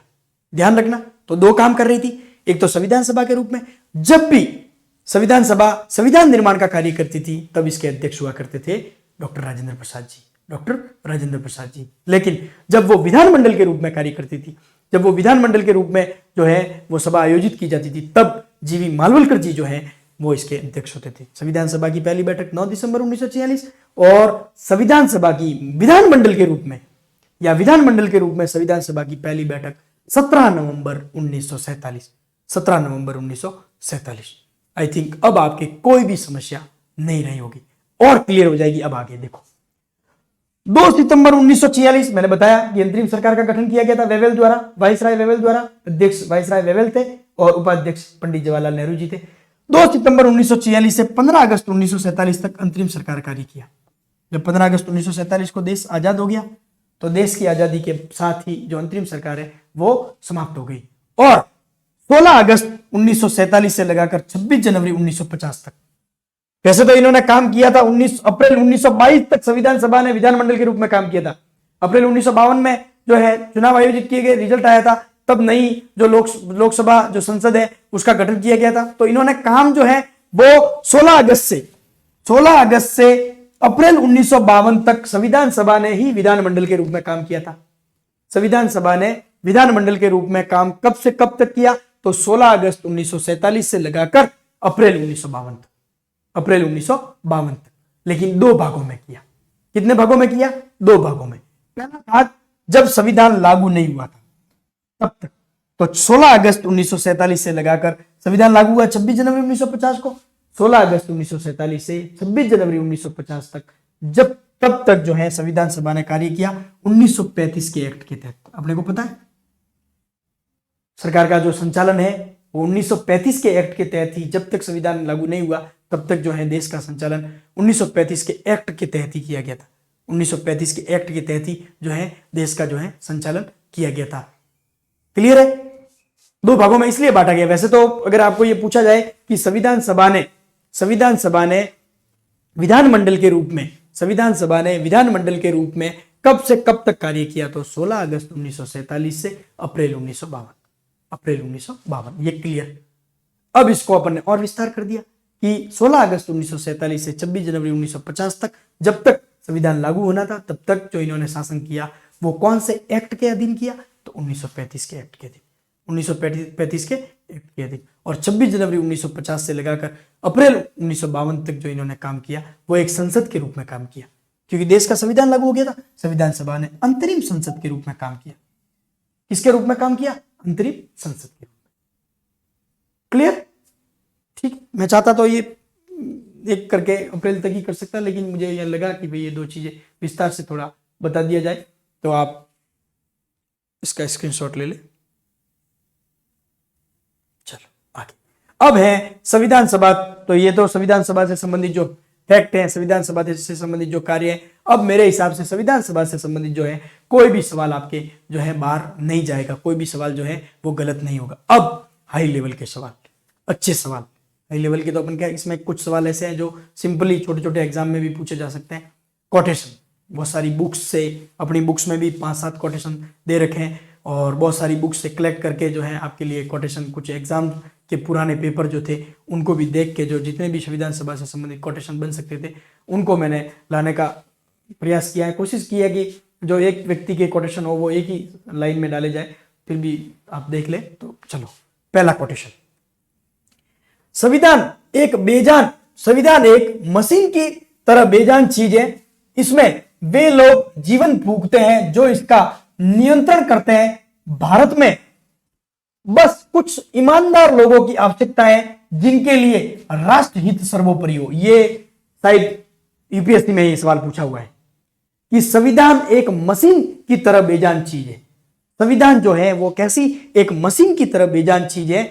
इसमें वे लोग जीवन फूंकते हैं, वे लोग जो है इसमें जीवन फूंकते हैं जो इसका नियंत्रण करते हैं, जो इसका नियंत्रण करते हैं। भारत में बस कुछ ईमानदार लोगों की आवश्यकता है, भारत में बस कुछ ईमानदार लोगों की आवश्यकता है जिनके लिए राष्ट्रहित जो है सर्वोपरि है, जिनके लिए राष्ट्रहित जो है सर्वोपरि है। यह कोटेशन किसका था? एज इट इज प्रश्न पूछा हुआ है डॉक्टर राजेंद्र प्रसाद जी का। यह कोटेशन किसका था? तो डॉक्टर राजेंद्र प्रसाद जी का। मशीन, ईमानदार लोग, ईमानदार लोगों की जब भी आए संविधान सभा के बारे में तब डॉक्टर राजेंद्र प्रसाद जी, डॉक्टर राजेंद्र प्रसाद जी। ठीक है, अगला कोटेशन, मैं आपके इस विचार से सहमत हूं कि यद्यपि हमारे संविधान में ऐसे उपबंधों का समावेश भी है जो केंद्र को ऐसी शक्ति प्रदान कर देते हैं जिनमें प्रांतों की स्वतंत्रता समाप्त सी हो जाती है, फिर भी ये परिसंघात्मक संविधान है। फिर भी ये परिसंघात्मक संविधान है, मतलब कि केंद्र को पूरी शक्तियां दी गई है। ये मानता हूं कि केंद्र को पूरी शक्तियां दी गई है, लेकिन जिससे कि प्रांतों की जो है स्वायत्तता वो समाप्त सी होती है, स्वतंत्रता जो समाप्ति सी होती है, लेकिन फिर भी ये एक परिसंघात्मक संविधान है। फिर भी एक कैसा संविधान है? परिसंघात्मक संविधान है। ये सवाल भी पूछा हुआ है, ये सवाल भी पूछा हुआ। इसमें नेट के सवाल भी है कुछ, और कुछ जो है एग्जाम में आए हुए, जो अपने कंपटीशन एग्जाम, वो नेट भी वैसे भी क्वालिफाइड एग्जाम है तो दूसरे उसमें भी आए हुए, तो ये क्वेश्चन भी है वो आपके लिए शामिल किए गए। ये कोटेशन किसका था? तो डॉक्टर भीमराव जी अंबेडकर का। आगे ये प्रश्न वेरी मोस्ट, ये प्रश्न आपने किसी एग्जाम में पूछा, यदि संविधान असफल होता है तो हमें संविधान की निंदा नहीं करनी चाहिए, लेकिन हम कहेंगे कि मनुष्य दूर नहीं, दुष्ट, मनुष्य दुष्ट था। मनुष्य कैसा था? दुष्ट था।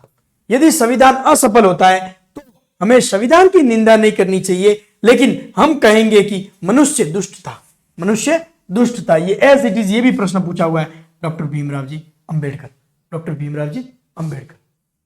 फिर अगला, ये प्रश्न तो कई बार पूछा हुआ है, फेवरेट प्रश्न आरपीएससी का, भारतीय संविधान सभा को चलायमान राष्ट्र किसने कहा? यह प्रश्न फेवरेट है आरपीएससी का, कई बार प्रश्न पूछा हुआ कि भारतीय संविधान सभा को जो है चलायमान राष्ट्र की संज्ञा किसने दी? तो पंडित जवाहरलाल नेहरू ने। पंडित जवाहरलाल नेहरू ने यह कहा था कि संविधान सभा एक चलायमान राष्ट्र है, संविधान सभा एक चलायमान राष्ट्र है। यह भी प्रश्न पूछा हुआ है। हम प्रथम श्रेणी के संविधान से तृतीय श्रेणी के प्रजातंत्र का संचालन कर रहे हैं, नाना पालकीवाला।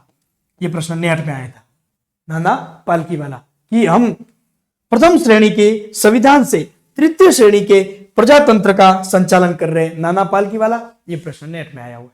अगला प्रश्न, यह प्रश्न अपने सेकंड ग्रेड में या किसी एक एग्जाम में आया था, अंबेडकर को भारतीय संविधान के जनक के स्थान पर भारतीय संविधान की जननी कहना चाहिए। भारतीय संविधान की जननी कहना चाहिए केवी राव, या मैं वापस लिख देता हूं अगर मान लो नहीं दिख रहा हो तो, केवी राव। केवी राव जो है इसके इस कथन के जो है, इस कोटेशन के जो है, जिसने कहा है कि अंबेडकर को भारतीय संविधान के जनक के स्थान पर भारतीय संविधान की जननी कहना चाहिए। स्क्रीनशॉट आप ले लो, और ये तो आपको याद करना ही है। चलो, ये तो थे भारतीय लोगों के द्वारा जो कोटेशन दिए गए जो परीक्षा में आए हुए। अब अपन पढ़ेंगे वो कोटेशन जो अंग्रेजों ने कहे, अंग्रेजी जो साहित्यकार या अंग्रेजी जो राजनीतिज्ञ जो है उन्होंने जो कोटेशन कहे, उन कोटेशन को भी समावेश करने की कोशिश की है। कुछ कोटेशन लगभग तो नहीं रहे होंगे, 99% नहीं रहे होंगे, फिर भी अगर कोई रह गया हो तो आप अपडेट कर लेना। आगे देखो, संविधान सभा को केवल एक बड़े समुदाय जाति की संस्था की संज्ञा किसने दी? तो विंस्टन चर्चिल ने। चर्चिल बहुत चर्चाओं में रहता है जब भी संविधान सभा और ये पढ़ते हैं। तो संविधान सभा केवल एक बड़े समुदाय जाति की संस्था की संज्ञा दी, किसने दी? चर्चिल ने। भारत का संविधान बहुत लंबा, बहुत कठोर और बहुत आगे है। यह प्रश्न एक बार पूछा हुआ है, यह इंपॉर्टेंट है, ध्यान रखना। यह प्रश्न शायद सेकंड ग्रेड में या किसी एग्जाम में पूछा हुआ सवाल है कि भारत का संविधान बहुत लंबा, बहुत कठोर और बहुत आगे है। बहुत लंबा, बहुत कठोर और बहुत आगे है भारत का संविधान। यह कोटेशन किसका है? तो आप ध्यान रखना, आइवर जेनिंग का। आइवर जेनिंग का।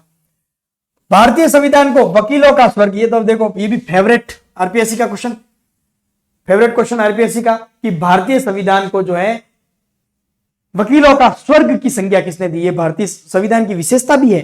भारतीय संविधान की जब विशेषता पढ़ेंगे तो उसमें एक पॉइंट ये भी पढ़ेंगे अपन कि भारतीय संविधान वकीलों का स्वर्ग है, तो वहां पे भी इस चीज को ध्यान रखना आप। ये कोटेशन किसका है? कोटेशन भी ध्यान रखना, तो आइवर जेनिंग का।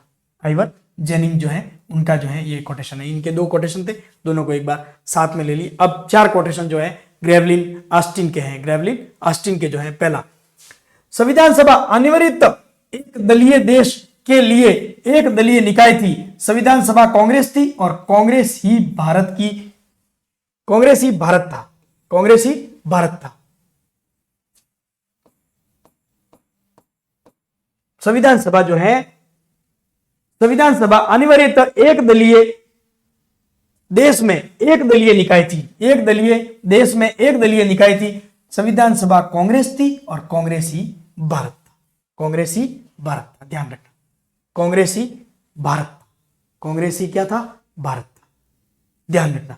संविधान सभा ही कांग्रेस थी और कांग्रेस ही क्या था? भारत। ये किसका कोटेशन है? तो ग्रेनविल ऑस्टिन। Granville Austin. फिर आगे ये प्रश्न एक बार पूछा हुआ, इंपॉर्टेंट क्वेश्चन। प्रश्न सारे पूछे हुए लेकिन थोड़ा इंपॉर्टेंट लगता है तो वो देखना। संविधान सभा को भारत का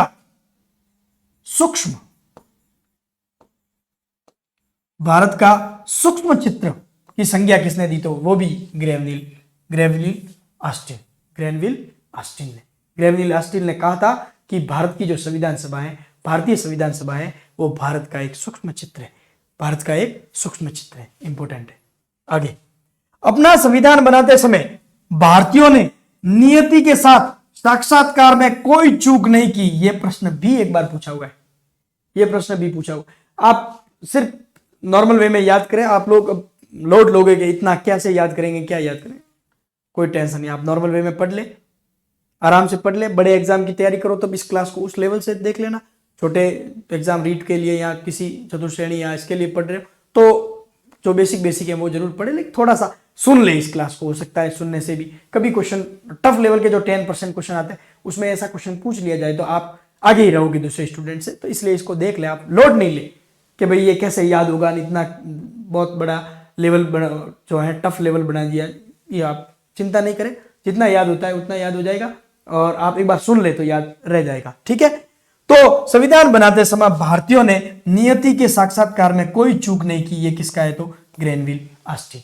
ग्रेनविल ऑस्टिन ने ये कहा था कि भारतीयों ने जो नियति के साथ जो है वो कोई चूक नहीं की थी। फिर आगे, मौलाना आजाद, जवाहरलाल नेहरू, वल्लभ भाई पटेल, राजेंद्र प्रसाद संविधान सभा अल्पतंत्र में थे। ये प्रश्न भी पूछा हुआ एक बार कि मौलाना आजाद, जवाहरलाल नेहरू, सरदार वल्लभ भाई पटेल, राजेंद्र प्रसाद संविधान सभा अल्पतंत्र के रूप में थे। अल्पतंत्र के रूप में थे। ये भी किसका कोटेशन है? तो ग्रेनविल ऑस्टिन का। ग्रेनविल ऑस्टिन का। ये खोज जोड़ तोड़ के कहीं से एग्जाम पुराने जो पेपर हैं उनको देख के PYQs को स्टडी करके जो है ये कोटेशन जो है वो सारे कोटेशन जो है मूल जो कोटेशन है जहाँ तक मुझे लगा कि भाई इंपॉर्टेंट है वो सारे कोटेशन जो है वो आपके लिए लाने का प्रयास किया। इसका भी आप लोग स्क्रीनशॉट ले लें।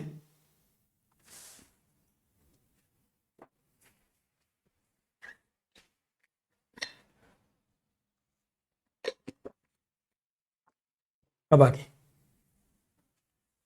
ये क्लास पूरी है तो अब अपन एक बार इसका वही रोज की तरह मैं रिवीजन करवा रहा हूं, प्रतिदिन प्रति क्लास का रिवीजन करवा रहा हूं। फिर भी एक महाशय है उन्होंने कमेंट किया जो लास्ट संविधान सभा की सेकंड भाग वाली क्लास है कि सर लास्ट में एक बार रिवीजन करवा दिया करो।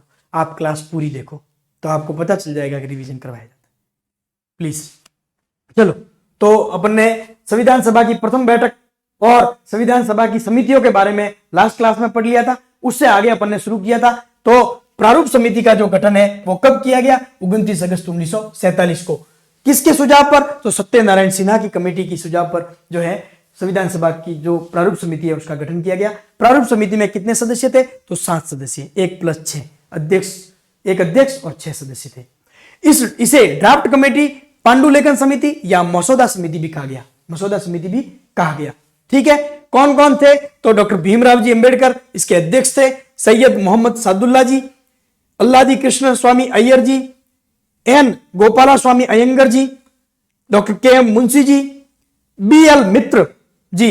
BL मित्र जी ने जो है स्वास्थ्य कारणों के कारण इस्तीफा दे दिया था। उनकी जगह पर N माधवराव जी आए थे, N माधवराव जी आए थे। और एक जो और थे जिनका नाम था DP खेतान जी, 1948 में उनका देहांत हो गया था और उनकी जगह पर जो है TT कृष्णाचारी जी जो है वो उसके सदस्य बने थे। तो इसका मैंने एक शॉर्ट ट्रिक भी बनाया, भीगो कृष्ण कन्हैया, भीगो कृष्ण कन्हैया सादुल्ला, भीगो कृष्ण कन्हैया सादुल्ला।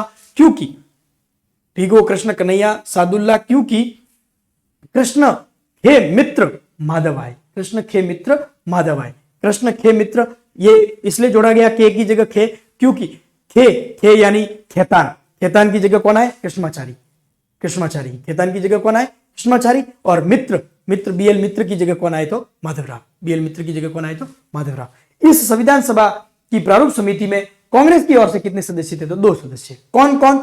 तो आप ध्यान रखना, KM मुंशी। और बाद में संविधान सभा की प्रारूप समिति का गठन हुआ तब तो एक ही थे, लेकिन खेतान जी की मृत्यु के बाद, खेतान जी के देहांत के बाद जब TT कृष्णाचारी भी शामिल हुए तो 2 हो गए, TT कृष्णाचारी जी और KM मुंशी जी जो है 2 सदस्य जो है वो प्रारूप समिति में थे। ठीक है, 29 अगस्त 1947 को ही डॉक्टर भीमराव अंबेडकर जी को जो है प्रारूप समिति के अध्यक्ष चुने गए, प्रथम बैठक में ही। इनका जन्म 14 अप्रैल 1891 के दिन मध्य प्रदेश के महू में हुआ, मध्य प्रदेश के महू में हुआ। 14 अप्रैल का दिन जो है समरसता दिवस के रूप में मनाया जाता है। 14 अप्रैल का दिन किस दिन के रूप में मनाया जाता है? समरसता दिवस के रूप में मनाया जाता है। देश के प्रथम विधि मंत्री और इन्होंने जो है हिंदू कोड बिल पास जो है पेश किया था। भारतीय संविधान का जनक या भारतीय संविधान का पिता कहा जाता है, भारतीय संविधान का पिता कहा जाता है। और इन्हें आधुनिक मनु भी कहा जाता है, इन्हें आधुनिक मनु भी कहा जाता है। इन्होंने संविधान को पवित्र दस्तावेज की संज्ञा दी। संविधान को कैसा दस्तावेज बताया? पवित्र दस्तावेज बताया। पहली बार जब संविधान सभा के चुनाव हुए, निर्वाचन हुआ, तब जयसुर कुलना जो पूर्वी बंगाल की सीट थी, जयसुर कुलना उस सीट से चुने गए। लेकिन स्वतंत्रता के बाद वो सीट पाकिस्तान में चली गई, पूर्वी पाकिस्तान में। तब फिर जो है स्वतंत्रता के बाद बंबई की पूना सीट, बंबई प्रांत की पूना सीट जो है इनके लिए जयकर जी ने, MR जयकर जी ने ये सीट खाली की और इन्हें जो है वापस संविधान सभा में जो है निर्वाचित किया गया। और मरणोपरांत 1990 में अंबेडकर जी को, बाबा साहब को जो है भारत रत्न से जो है वो सम्मानित किया गया, भारत रत्न से सम्मानित किया गया। जब संविधान निर्माण जो प्रारूप समिति है उसको समय लग रहा था संविधान निर्माण में, तब नजीरुद्दीन अहमद नामक एक व्यक्ति थे, संविधान सभा के सदस्य थे। उन्होंने इसे अपवहन समिति, प्रारूप समिति को अपवहन समिति की संज्ञा किसने दी थी? तो ध्यान रखना, नजीरुद्दीन जी अहमद, नजीरुद्दीन जी अहमद। आगे संविधान के 3 वाचन हुए। जब संविधान सभा की प्रारूप समिति ने संविधान बनाकर 4 नवंबर 1948 के दिन पहली बार जब प्रस्तुत किया, तभी इसका पहला वाचन किया गया। 4 नवंबर 1948 से लगाकर 9 नवंबर 1948 तक जो है इसका पहला वाचन किया गया। ये सबसे कम समय तक वाचन किया जाने वाला वाचन था, यानी सबसे कम समय तक ये वाचन चला, सबसे कम समय तक वाचन चला। और इसका जो पहला वाचन है डॉक्टर राधाकृष्णन जी ने किया था, इसलिए इन्हें संविधान का प्रथम वक्ता कहा जाता है, इसलिए इन्हें संविधान का प्रथम वक्ता कहा जाता है। यहां मैंने एक चीज और बताई थी कि संविधान सभा की 9 दिसंबर को पहली बैठक थी, उस पहली बैठक में प्रथम वक्ता कौन थे, तो जेबी कृपलानी जी, ये भी आप ध्यान रखें। फिर द्वितीय वाचन 15 नवंबर 1948 से लगाकर 17 अक्टूबर 1949 तक, 17 अक्टूबर 1949 तक, यानी सबसे लंबे समय तक चलने वाला वाचन था। कौन सा, सेकंड वाचन। फिर तीसरा वाचन 14 नवंबर 1949 से लगाकर 14 नवंबर 1949 से लगाकर 26 नवंबर 1949 तक, 26 नवंबर 1949 तक, उस दिन जो है अंगीकृत कर दिया गया था संविधान 26 नवंबर 1949 के दिन।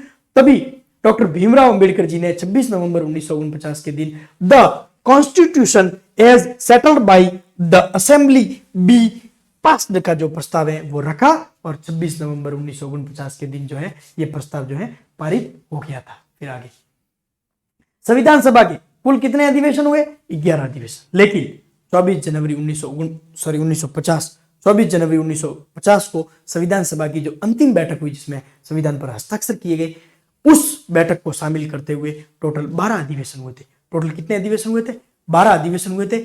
और इन 11 अधिवेशन में टोटल बैठकें कितनी हुई थी, 166, लेकिन वही अंतिम जो अधिवेशन हुआ था 24 जनवरी 1950, उसको जोड़कर जो बैठकों की संख्या है वो है 167। इन 167 बैठकों में से 114 दिन तक, ध्यान रखना, 114 दिन तक जो है संविधान के प्रारूप पर विचार विमर्श किया गया। 167 बैठकों में 114 दिन तक जो है संविधान के प्रारूप पर क्या किया गया, विचार किया गया। अब आगे संविधान निर्माण में समय कितना लगा, ये मैंने दो सवाल बताए, मोस्ट इंपोर्टेंट ध्यान रखना कि संविधान निर्माण में समय कितना लगा, तो 2 वर्ष 11 माह और 18 दिन, 2 वर्ष 11 माह और 18 दिन, 2 वर्ष 11 माह और 18 दिन का जो समय है वो संविधान निर्माण में लगा था। लेकिन प्रश्न इस तरह से पूछा जाता है कि संविधान सभा कितने समय तक अस्तित्व में रही, ये इंपॉर्टेंट सवाल है।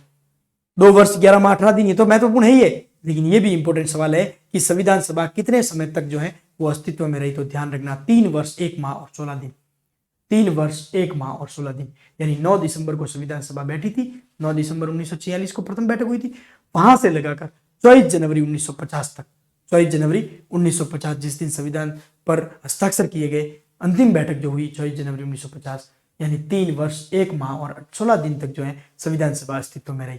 संविधान निर्माण में समय कितना लगा, तो 2 वर्ष 11 माह और 18 दिन, 2 वर्ष 11 माह और 18 दिन। संविधान निर्माण में कुल कितना खर्चा आया, तो 64 लाख रुपए। संविधान निर्माण में टोटल खर्चा कितना आया, तो 64 लाख रुपए, और 60 देशों के संविधान का अध्ययन किया गया, 60 देशों के संविधान का अध्ययन किया गया।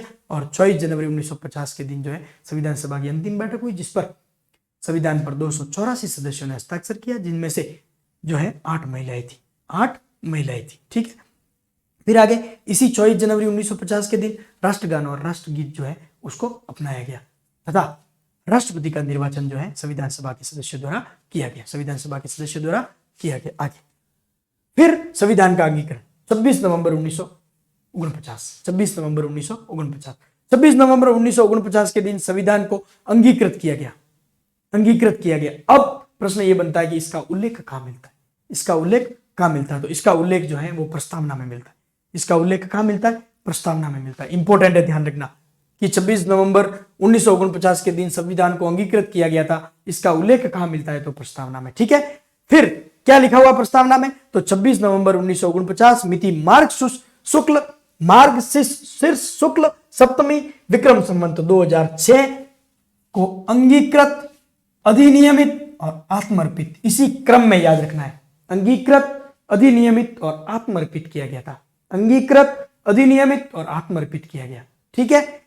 और इसी दिन 26 नवंबर 1949 के दिन संविधान में के 16 अनुच्छेद जो हैं वो प्रभावी हो गए, 16 अनुच्छेद जो प्रभावी हो गए, उसमें क्या क्या था, तो नागरिकता, निर्वाचन आयोग, संसद से संबंधित उपबंध, राष्ट्रपति जी की शपथ तथा अस्थायी संक्रमणकारी उपबंध जो है वो तुरंत प्रभाव से लागू किए गए।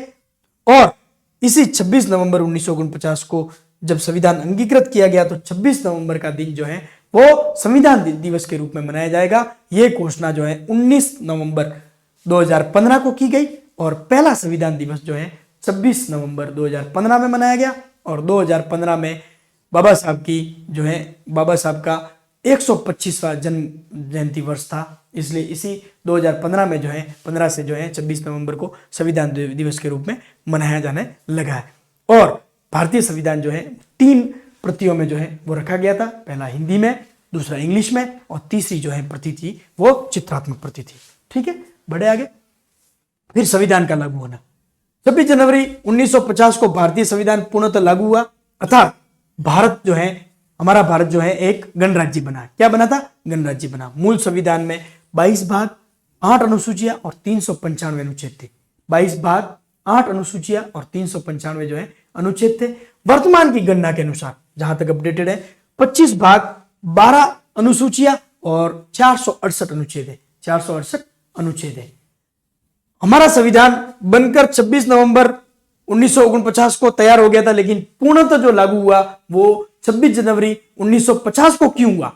1950 को क्यों हुआ? क्यों नहीं 26 नवंबर 1949 को ही लागू कर दिया गया? इसका मुख्य कारण जो था वो था लाहौर अधिवेशन, जो 1929 दिसंबर 1929 में आयोजित किया गया था, जिसमें पंडित जवाहरलाल नेहरू जी ने जो अध्यक्ष थे उन्होंने ये घोषणा की थी कि 26 जनवरी 1930 जो है 26 जनवरी 1930 को जो है पूर्ण स्वराज दिवस के रूप में मनाया जाएगा। पूर्ण स्वराज दिवस के रूप में मनाया जाएगा। इसी 26 जनवरी को याद रखने के लिए, इसकी महत्ता, इसकी इंपॉर्टेंस को ध्यान रखते हुए जो संविधान है वो 26 नवंबर 1949 को अंगीकृत किया गया और लागू जो किया गया वो इस 26 जनवरी 1950 को लागू किया गया। आगे अब संविधान सभा की कार्य। संविधान सभा ने जो है 9 दिसंबर से लगाकर जब तक देश का संविधान लागू हुआ या देश के संविधान के लिए हस्ताक्षर किए 24 जनवरी 1950 तक, तब तक जो है संविधान सभा के रूप में काम किया और उसके बाद भी जो है विधानमंडल के रूप में काम किया था। तो संविधान सभा ने 2 कार्य किए, एक तो संविधान निर्माण का कार्य और दूसरा है शासन व्यवस्था संभाली विधानमंडल के रूप में। जब संविधान निर्माण का कार्य कर रहे थे तब इसके अध्यक्ष हुआ करते थे डॉक्टर राजेंद्र प्रसाद, और विधानमंडल के रूप में जब कार्य कर रहे थे तब इसके अध्यक्ष हुआ करते थे जीबी मालवलकर। लेकिन अब इसमें आप ध्यान रखना, कब संविधान सभा विधानमंडल के रूप में कार्य करने लगी? तो 2 सितंबर 1946 को अपन ने पढ़ा था कि 2 सितंबर 1946 को जो है वो अंतरिम सरकार का गठन किया गया था वेवेल द्वारा, वायसराय, और वेवेल इसके अध्यक्ष थे, पंडित जवाहरलाल नेहरू इसके उपाध्यक्ष थे। जब 15 अगस्त 1947 को देश आजाद हो गया तो अंतरिम सरकार ने जो है वो कार्य बंद कर दिया। अंतरिम सरकार को जो है वो विघटित कर दिया गया था और इसी 16 अगस्त के दिन, 16 अगस्त से लगाकर जो है अप्रैल 1952 तक, जब चुनाव होकर नई संसद का गठन हुआ, 16 अगस्त 1947 से लगाकर अप्रैल 1952 तक इसी संविधान सभा ने जो है विधानमंडल के रूप में काम किया। विधानमंडल के रूप में क्या किया? काम किया। अब प्रश्न ये बनता है कि विधानमंडल के रूप में, ध्यान रखना इंपॉर्टेंट सवाल है, विधानमंडल के रूप में संविधान सभा की पहली बैठक कब हुई? अब प्रश्न अपने दिमाग में वही रह जाता है 9 दिसंबर, पहला ऑप्शन यही देते हैं 9 दिसंबर 1946। नहीं, विधानमंडल के रूप में संविधान सभा की पहली बैठक 17 नवंबर 1947 के दिन, 17 नवंबर 1947 के दिन हुई, जो और इसी दिन जो है मालवलकर जी को जो है अध्यक्ष चुना गया। मालवलकर जी को क्या चुना गया? अध्यक्ष चुना गया। इसी संविधान सभा ने 26 जनवरी 1950 तक, 16 अगस्त 1947 से 26 जनवरी 1950 तक जो है वो संविधान सभा के रूप में कार्य किया 1935 के एक्ट के तहत। जब देश का संविधान लागू हो गया 26 जनवरी को, तो 26 जनवरी 1950 से लगाकर अप्रैल 1952 तक, जब तक नई संसद का गठन नहीं हुआ तब तक एक अंतरिम संसद के रूप में काम किया। अब है इनसे संबंधित कुछ कोटेशन, मोस्ट इंपोर्टेंट है जो ध्यान रखने अपने को। पहला कोटेशन है कि संविधान एक मशीन की तरह बेजान चीज है, इसमें वे लोग जीवन फूंकते हैं जो इसका नियंत्रण करते हैं। भारत में कुछ ईमानदार लोगों की आवश्यकता है जिनके लिए राष्ट्रहित सर्वोपरि है। डॉक्टर राजेंद्र प्रसाद जी। आगे मैं आपके विचार से सहमत हूं कि यद्यपि हमारे संविधान में ऐसे उपबंधों का समावेश भी है जो केंद्र को ऐसी शक्ति देते हैं, फुल शक्ति प्रदान करते हैं, लेकिन जिससे कि प्रांतों की स्वतंत्रता है वो समाप्त हो जाती है, फिर भी एक परिसंघात्मक संविधान है। ये किसका कोटेशन है? तो डॉक्टर भीमराव अंबेडकर जी का। फिर यदि संविधान असफल होता है तो हमें संविधान की निंदा नहीं करनी चाहिए, लेकिन हमें यह कहना चाहिए मनुष्य दुष्ट था। तो ये कोटेशन किसका है? तो ये भी भीमराव जी अंबेडकर का। भारत की संविधान सभा को चलायमान राष्ट्र किसने कहा? मैंने कहा था आरपीएससी का फेवरेट क्वेश्चन है, पंडित जवाहरलाल नेहरू जी। पंडित जवाहरलाल नेहरू जी। फिर आगे हम प्रथम श्रेणी के संविधान से तृतीय श्रेणी के प्रजातंत्र का संचालन कर रहे नाना पालकीवाल जी। नाना पालकीवाल जी। अगला अंबेडकर को भारतीय संविधान के जनक के स्थान पर भारतीय संविधान की जननी कहना चाहिए। ये किसका कोटेशन है? तो केवी राव जी।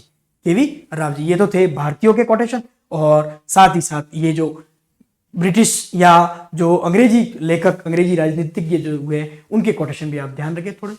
पहला है, संविधान सभा को केवल एक बड़े समुदाय या जाति की संस्था की संज्ञा किसने दी? तो चर्चिल ने। भारत का संविधान बहुत लंबा, बहुत कठोर और बहुत आगे है, ये इंपॉर्टेंट है, ये सवाल एक बार सेकंड ग्रेड में पूछा हुआ है, तो आइवर जेनिंग। भारतीय संविधान को वकीलों का स्वर्ग कहा जाता है, ये संविधान की विशेषता पढ़ेंगे तब इसमें उस वापस पढ़ेंगे इसको। आइवर जेनिंग का कोटेशन है, ध्यान रखना। संविधान सभा अनिवार्य एक दलीय, देश में एक दलीय निकाय थी। संविधान सभा कांग्रेस थी और कांग्रेसी संविधान सभा, कांग्रेसी भारत या कांग्रेसी संविधान सभा थी और कांग्रेसी भारत था। ये किसका कोटेशन है? ये भी ग्रेनविल ऑस्टिन का, ग्रेनविल ऑस्टिन का। और भारत की संविधान सभा को भारत का सूक्ष्म चित्र किसने कहा है? तो ये भी ग्रेनविल ऑस्टिन ने। और आगे, अपना संविधान बनाते समय भारतीयों ने नियति के साथ साक्षात्कार में कोई चूक नहीं की, ये भी ग्रेनविल ऑस्टिन का। और मौलाना आजाद, जवाहरलाल नेहरू, सरदार वल्लभ भाई पटेल, डॉक्टर राजेंद्र प्रसाद संविधान सभा में अल्पतंत्र के रूप में थे, ये भी ग्रेनविल ऑस्टिन, ग्रेनविल ऑस्टिन। इसी के साथ संविधान सभा के जो तीनों भाग थे वो तीनों भाग आपके पूरे हो गए। अब आप लोग जाके जो है टेस्ट सीरीज में जाकर अभ्यास शुरू कर दे। टेस्ट सीरीज आपको हमारे ऐप पर मिल जाएंगे, जीजीडी ऐप पर, तो आप जीजीडी ऐप डाउनलोड करके ये जो टेस्ट सीरीज है वो प्राप्त कर लें और अपना जो अभ्यास है वो शुरू कर दें। मिलेंगे अगली क्लास में, तब तक के लिए राम राम, जय हिंद।